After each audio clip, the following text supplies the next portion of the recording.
In the summer of 1980, I quit my job at Strong's Office Systems. I went down to Sunflower Surplus and bought myself a little two-man canvas and rubber raft with plastic oars.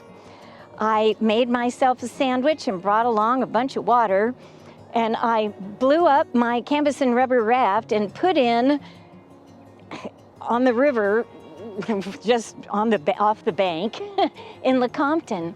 And I spent my first 7.5 hours on the river by myself, following a group of 6 blue heron down the river that would just kind of look at me like, and take off to the next sandbar. I didn't see another person on the river. That's the way I floated for years before 1991 came along. In 1991, several of our families that lived in the river valley north of town on the Kaw River got notices from the Corps of Engineers that they were going to hold a public hearing. Victory Sand and Gravel, a dredging company in Kansas City, had applied for a permit to dredge in our little bend in the river. And as the closest neighbors, our opinions were sought. Lance Burr and I got together with John Naramore and Eileen Larson soon after that, one evening, just to figure out what this meant. We knew we loved our life on the river. It was peaceful. We knew that industrialization of any kind would change that. We weren't really sure how.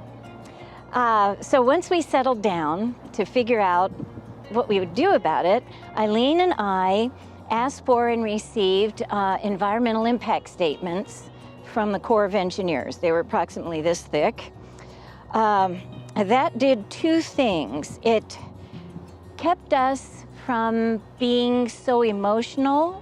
It educated us about how we needed to speak. It gave us the language that we needed to use, and it told us the points that we needed to make. And soon after acquiring the environmental impact statement from the Corps of Engineers, Eileen Larson and I went over to Forbes Air Force Base.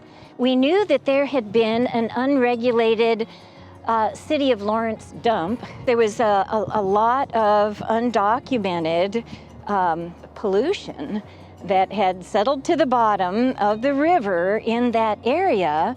They had withdrawn in 1980. It was no longer, but everything was lying in wait to possibly be stirred up by something like Victory Sand and Gravel. And another ironically ridiculous thing is that unregulated landfill was located right above the City of Lawrence water intake. So it was just wrong-minded, and but we still had to fight tooth and nail to get everything understood. We realized soon after getting into this that it was much too much for the 4 of us to handle. So soon afterwards, we made a list of absolutely everybody we had ever known in the City of Lawrence and surrounding areas, and we called that our mailing list. And that was the beginning. And then we also reached out to people in the university, in the fisheries department. Wakefield Dort had been in on the environmental impact statement for the Corps of Engineers. He had studied and drawn up a map of, in particular, that part of the river. That's a little bend in the river where Victory Sand and Gravel wanted to dredge, and it looked like a plate of spaghetti. It had been rechanneled again and again and again and again. We talked to canoers and kayakers about the dangers of the cables that inevitably stretch from one side of the river to the other to keep the dredging operation in place. We talked to farmers whose farmland had been, the banks are undercut during extreme dredging, which is extreme, and their farmland would cave in. Right now, it's referred to and is a sandy, braided, slow-moving river. It's got fish that like the shallowness. They like the temperature of the river. Dredging inevitably makes a huge sucks a huge channel in the middle of the river.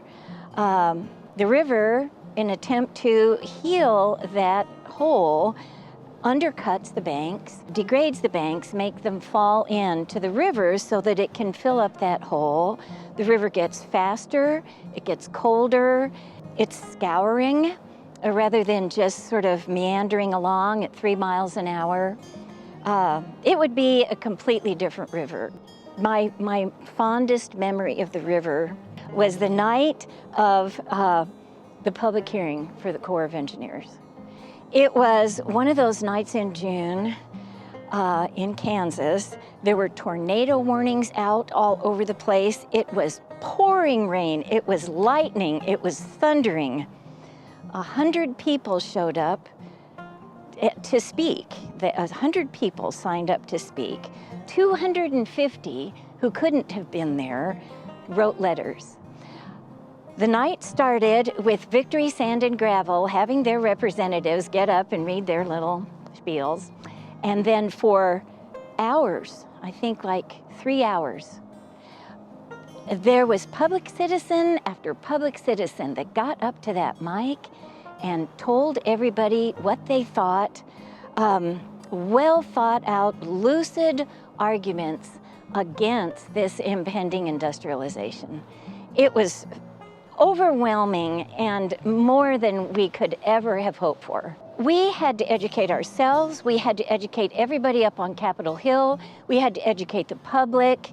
Lobbying at the State House, that was one thing that we had to do. The only one who knew what these people looked like was Lance. And by people, I mean our representatives, our legislature. We had to go every morning, get a list of the committees with a corresponding list of who was on the committee with the times that the committees were meeting. We had to stand outside the door and just catch these guys on the fly saying, hey, Representative blah, blah, blah, we'd like to talk to you about dredging on the call. And they were going from committee to committee. One representative that I will not name made an appointment with us. We walked into his office at the appointed time and he wasn't there. But there was a funny noise behind the door of his office and I peeked around the corner and he was standing there like this. He was hiding from us. We were educating those guys and we got called names and got accused of wanting to play on the river when everybody else wanted to work on the river. We were likened to a bunch of black snakes. When you cut their heads off, they still are alive and wiggling.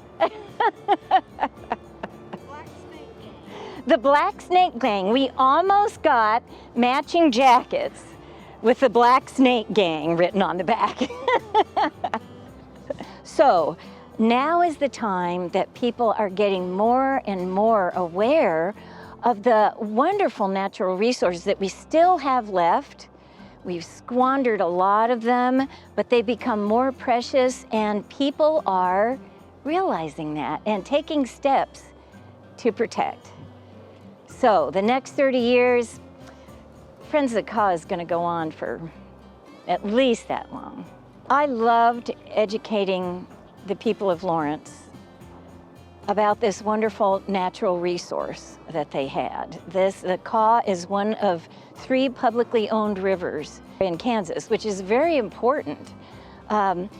People weren't really utilizing the river for sport and recreation, and that was a big hole in our use of the river as a public river. Everybody is realizing how much fun it is.